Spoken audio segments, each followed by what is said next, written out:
popcorn and get comfortable. This is Film Riot. Welcome to Film Riot, so it takes a mystery out of the effects and techniques according to some of your favorite Hollywood films. I'm your host, Ryan Conley. Now today we have a great interview from Full Sail about casting, and the instructor had a lot of really good things to say. That works, right? Totally. Anyway, I don't want to waste any more time since there's lots of great info to come, so off with you. Hey guys, we're at Full Sail University in Orlando, Florida to catch up with their casting instructor, Mike Witherspoon. Now you guys send in the questions and we're gonna ask them. Come on. I'm the course director for producing. I teach the final class here in the degree. What I do is I help the students transition out of the university world into the industry world, and we make them apply a lot of the stuff that they've learned in the earlier curriculum so that they can be more successful in the industry side. So what we do is we make them evaluate what they learn, apply what they learn, and actually focus on their future. All right, can you explain to us the process of casting? Like, what is it? How do you advertise your casting call? Well, we back in the olden days, in 2002, we actually used to just email out our casting calls to the actors. But through technology advances, spam filters have made that kind of obsolete. So we had to change direction. We found that applying more of a passive advertising system worked. In other words, we post things to a site that actors subscribe to. And we found that MySpace was actually very effective in this. We can post things to a blog, and then if an actor subscribes to that blog, as soon as we post it, they're notified, and then they can check it out. We found that was very successful, and of course, over the past year, we had a migration from MySpace to Facebook. Unfortunately, Facebook doesn't have the same type of blogging type system, so we're working with posting ads on there and kind of advertising on Facebook, letting people aware of it so that both sites can be very effective. Craigslist is something we've been experimenting with as well. If it's an unpaid gig, like, how should I mention that? Like, would you put that on your flyer? Would you even? Yeah, I'm pretty honest with the actors. I don't want them to be I hate the term deferred. A lot of students like to use it, well, when we make money, you'll make money. It's not going to happen that way. If you're telling an actor straight up, this is what we need for you, this is the commitment, and we'll get you a copy of the film, but to be honest, we can't pay you. If you're straightforward with an actor, and then all of a sudden you do make money, and you pay him a bonus, that actor's going to be pretty happy. You know, they didn't expect anything, you gave them more than what they expected. That's what we try to teach the film students here, is always exceed people's expectations. It's only going to help you. But if they tell an actor, look, we're going to pay you when we get paid, and then if you're paid, that actor could be sitting there waiting for years going, you know what, I worked for these guys, they said they're going to pay me, they didn't, because that's all they hear. So I always tell students, just be honest with the actors. They can handle it. They're big boys and girls. So we don't have money for them, although some of the productions now have started compensating them for fuel and travel. So if an actor comes and works on one of our sets, they fill up their car, they bring the receipt in, they get exchanged for cash. So it's something we can help them with. As far as the casting call is concerned, like, how would you run a casting call? Like, what do people bring? It's a good question. Well, today we're doing our casting calls, and a lot of the actors, it's their first time, or maybe they're just starting out, which is fine. They may have not got headshots yet. They're still learning, their craft. What we do is we try to provide them with a very consistent, calm atmosphere. They can come here, they get a part of the script they can read, a little bit of biography of the character. We record the audition on DVD so that we have our own copies. So literally, they just need to show up. That's all. We try to accommodate, we know that not every actor is going to have a headshot, so we don't try to rely on that. We rely on them having nothing. If they have something, that's great. If they don't, no big deal. Gotcha. How many people do you recommend coming to your casting call, and like, what would be their jobs? Well, to run a good session, you're going to need, of course, a good casting director. Somebody who really understands what the director's looking for in talent. A lot of times, directors look for some basic things, like, can the actor talk? Am I able to communicate with him? If the camera's not rolling and I need to talk about the character, will that person open up to me? A lot of directors like that. I like being able to talk with the actor. Second, have they done it before? I'm a big fan of experience. A lot of my bosses I've worked for like experience. They like people who've been in front of the camera because it's not so intimidating anymore. They're not afraid of it. Another thing a lot of casting directors look for is a sense of humor. Does the actor actually enjoy what they do? It's not a well-paid industry, but it's a lot of fun industry. I mean, look, if you're not getting paid well, you're not having fun, why would you even bother doing it? You know, a lot of us do it because it is fun. So We don't get paid a lot, but we enjoy what we do. Well, I want that in the actors too. So a lot of casting directors look for that sense of humor. So how do you get the actors even interested and enthusiastic about your film? Like, let's say you casted them, how do you get them as enthusiastic as you are about the film? I'll be honest, I let the script do the work. If I'm excited about the project, it's not because of me. It's not because of the crew. It's because of the script. Gotcha. If I'm not believing in the script, I won't work on it. There's no point. You know, I hate working on projects that I know they're going to end in disaster. I've learned my lessons many times. I don't have to do that anymore. I'd rather just go enjoy my time off. So if I'm working on a project, I'm loving the script. And if I'm loving the script, I'm going to communicate that to the actors. This is what I like about it. It's got great timing. It's got great relationships. It's got great chemistry. And you guys are going to be the ones to fulfill that. And I see that in the script, and I see that with you. It's going to happen.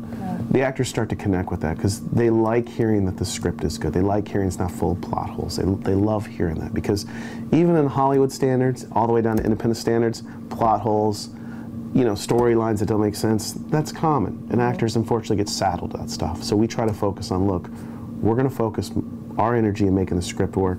We need your help to make the characters work. Let's say you wanted like a named actor in your film. How would you go about doing that? The easiest thing, call the agents. Okay. Good news, bad news. The good news is agents are very receptive. The bad news is they would like to be paid. So we're kind of in that catch-22. We don't have budgets for we have moderate budgets, and I'd rather have the budget put back into the production itself than pay an actor because there's a lot of great talent here in Central Florida. Now, if somebody really wants a B-lister or an A-lister, then we'll negotiate with the agent. You mentioned SAG actors. If I'm not in a union, can I still use SAG actors in my film? Oh, sure, yeah. SAG has done a wonderful thing. About 10 years ago, SAG started realizing that independent filmmakers are making a big difference. I mean, they've always been here since the 50s, but recently, with distribution methods being easier, you know, I could literally make something and send it to the entire world. They've realized that there are filmmakers out there busting ass making good films. How can they be a part of that? So SAG created SAGindie.com. And it's for all those independent filmmakers out there, basically under $2 million budgets. So they have contracts out there for zero budget, contracts out there for under, I think, $50,000. And so now you can use SAG actors, follow the union standards, yet still be able to have those A-listers or whoever in your film. And a lot of them are very accommodating for union and non-union.